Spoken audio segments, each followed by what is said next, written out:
ನಮಸ್ಕಾರಗಳು. ನಾನು ಜ್ಯೋತಿ ಭಟ್. ಉಡುಪಿಯಲ್ಲಿ ಒಂದು ಬ್ರಹ್ಮೋಪದೇಶ.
ಬಗ್ಗೆ ಮಾಹಿತಿ.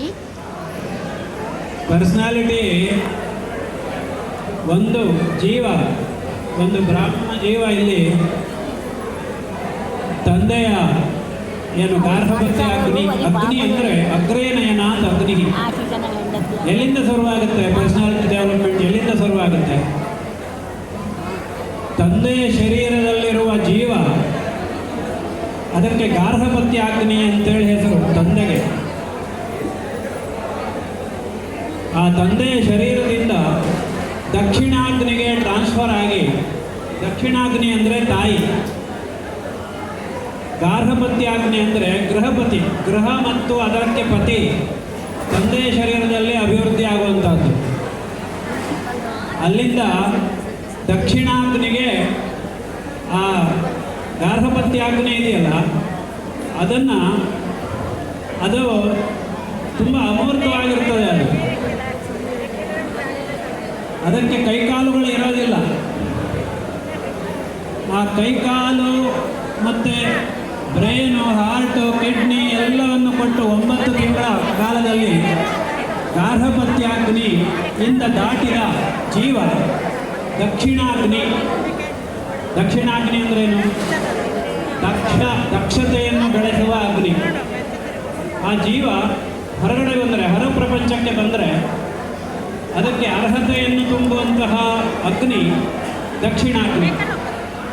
ದಕ್ಷಿಣ ಉಪದೇಶ ಅಂದರೆ ವಿದ್ಯಾಭ್ಯಾಸಕ್ಕೆ ಕಾಲಿಡುವ ಒಂದು ಮಹತ್ತರವಾದ ಸಂದರ್ಭ.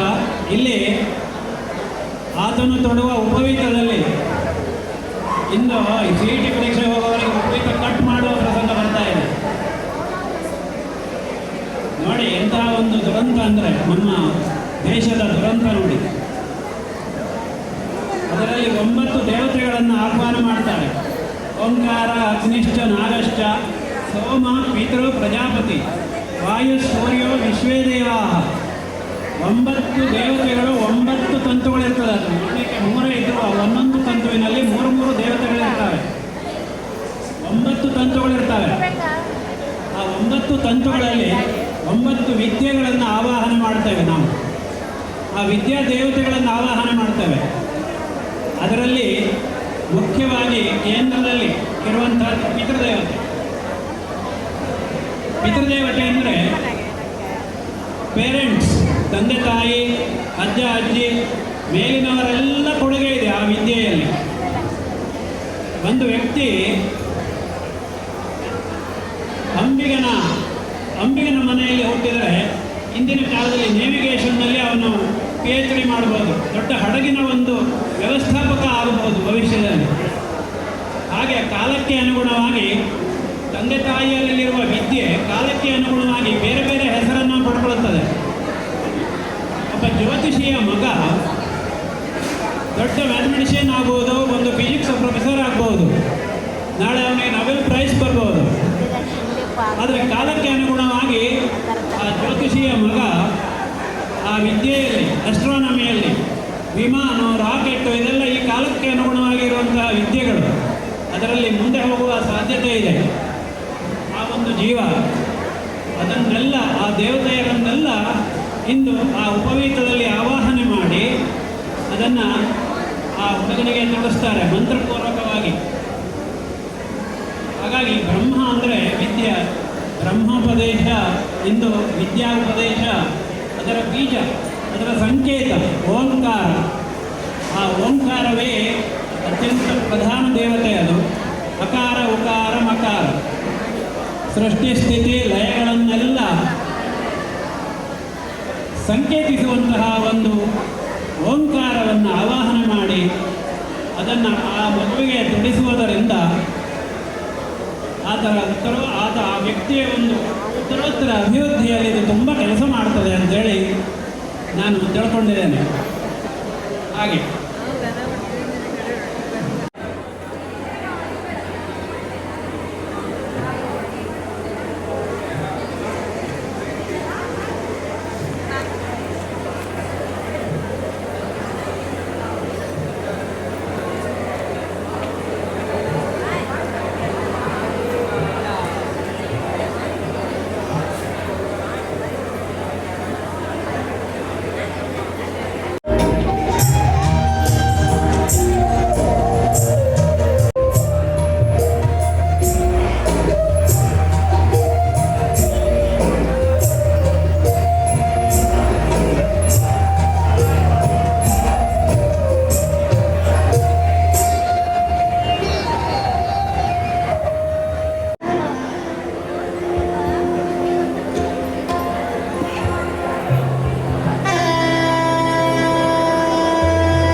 ಸೂರ್ಯನಿಗೆ ಅರ್ಘ್ಯ ಕೊಡುವಂತಹ ಸಂಪ್ರದಾಯ ಹೇಳಿಕೊಡುವಂತಹದ್ದು.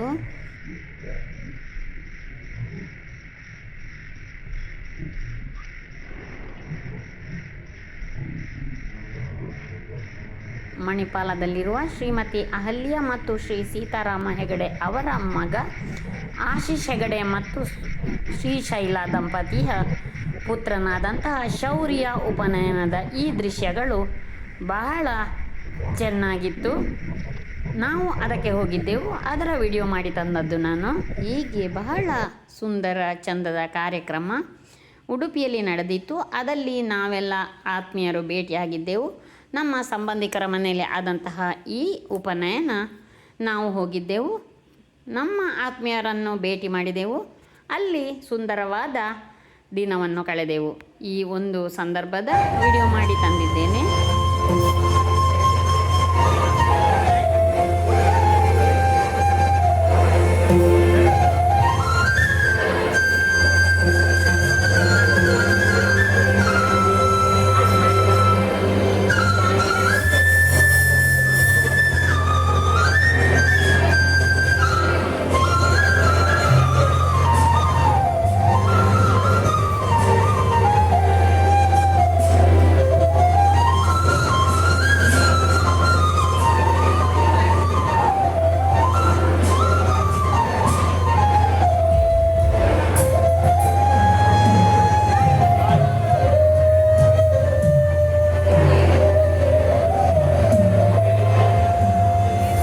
ಪುಷ್ಕಳವಾದ ಭೋಜನ. ಹೀಗೆ ಸುಂದರ ಸಮಯದ ಈ ಸವಿನೆನಪನ್ನು ನಿಮಗೆ ವಿಡಿಯೋ ಮಾಡಿದ್ದೇನೆ. ನೋಡಿದ್ದಕ್ಕಾಗಿ ಧನ್ಯವಾದಗಳು. Thank you.